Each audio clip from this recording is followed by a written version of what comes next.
Most vitamin pills do not have real vitamins from food. They have synthetic vitamins made in labs in China. They are not extracted from fruits or vegetables, and they are not natural in any meaningful way. They are made in labs using the same processes that make plastic, paints, gasoline. To take vitamins from actual food would be really expensive and inefficient in most cases. To get just 1,000 milligrams of vitamin C from oranges, you'd need 20 oranges, which would increase costs lots. But does it actually matter?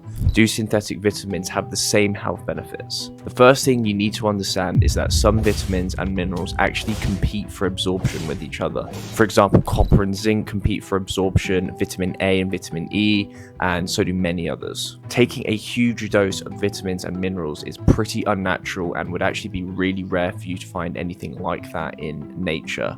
For example, people with weak bones are often told to take calcium supplements, but in the West we already consume tons of calcium, and actually it's magnesium we're low on, which is another mineral needed for bone health. Calcium also competes with magnesium for absorption, especially when they're taken together. Taking an unnaturally large dose of calcium in this scenario is actually pretty bad for bone health, provided A, the person is already consuming enough calcium, and B, has low magnesium intake. Then you take into account that the calcium supplement is going to be synthetic, and that's where we're going to go down a whole other rabbit hole. This study investigated synthetic folate and its impact on cancer risk. Folate is needed by pregnant women for healthy baby development. So the government forced companies to add folate to wheat and enrich cereal grain products to try and reduce birth defects. And it worked, at least in the countries like the USA that actually did this. But of course, the folate was synthetic. According to this study, it has been reported that folic acid in excess of 400 micrograms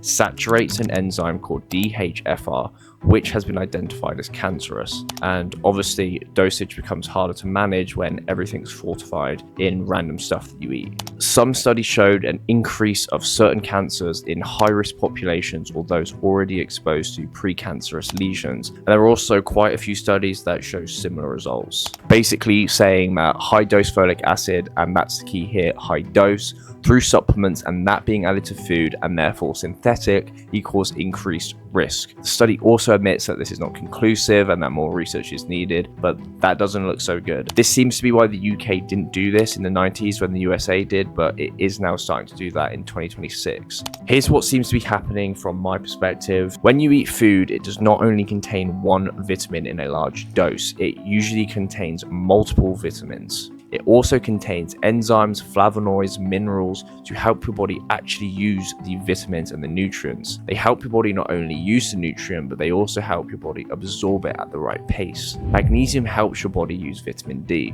Zinc helps your body move vitamin A around. But when you take a synthetic vitamin pill, your body absorbs it really fast. Within a few hours, your body has way more of that vitamin than it needs. Your body goes, whoa, this is way too much, and starts getting rid of it. And that's why your pee turns bright yellow, usually after taking certain vitamins, because you're literally just peeing them out. So you get a big spike of the vitamin and then it's gone, and your body has had it maybe for a couple of hours and then flushed it away. When you eat food with vitamins, your body absorbs them much slower. The minerals, the enzymes, the nutrients, they all work together. Your body recognizes it as a food and handles it differently. Instead of a big spike, you get a steady amount that lasts longer, so your body can actually use more of it. So you might ask, well, if you consume too much and your body just pees it out, then there's no harm done, right? That's only true if the nutrient is water soluble. If it's fat soluble, it's a very different story, and that's where the cancer link comes into this, because your body cannot get rid of fat soluble vitamins so easily. They are stored in fat, not water. This means your body cannot get rid of it through urine, and once your body's stores are full, this is where the problems start. Example, high dose of vitamin E alone can actually damage cells instead of protecting them. Studies found that smokers who took high vitamin A doses from supplements were more likely to get cancer, not less. Vitamin A supplements alone were bad. Vitamin A in food with other nutrients was fine though. Get these vitamins from food on the other hand, and the vitamin comes with enzymes, flavonoids, minerals to help your body not only use the nutrient but to absorb it at the right pace, to prevent too much being absorbed into the blood at once. For example, sunflower seeds contain vitamin E, but they're also rich in flavonoids like quercetin to prevent too much vitamin A from becoming toxic. When your fat stores fill up of fat-soluble vitamins, you could get the synthetic vitamin circulating in your blood doing damage and interfering with things it really should not. It even does something called gene transcription, which has directly been linked to cancer. Who would have thought that a synthetic vitamin made in China for as cheap as possible, using the same chemical processes that create industrial chemicals, would probably not be a good idea to consume. High doses of fat-soluble vitamins over time seems to be the problem.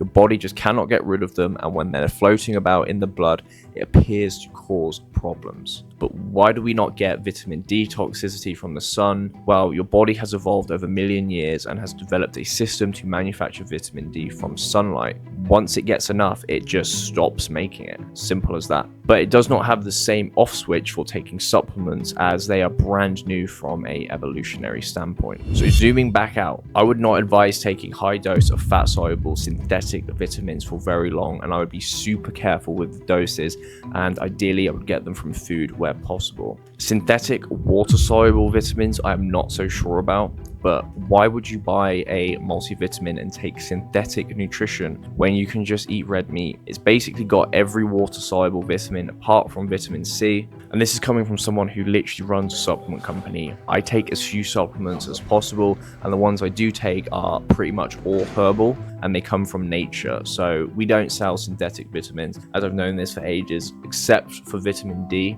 I do sell that, and I do also take it myself, because in the winter here in the UK, it's pretty hard to get any sunlight at all, and it's a very low dose anyway. But the fact is, in 99% of cases, you do not need to take synthetic vitamins, 0.1% being in cases of severe deficiency, which I imagine is what supplements were originally for. You can get large amounts of the vitamins and minerals you need from food, especially red meat, and maybe that's what I'll do my next video on. But remember, I'm not a doctor. I'm not presenting anything in this video as objective fact. I'm just someone who has done my own research, and I am now sharing my findings with you.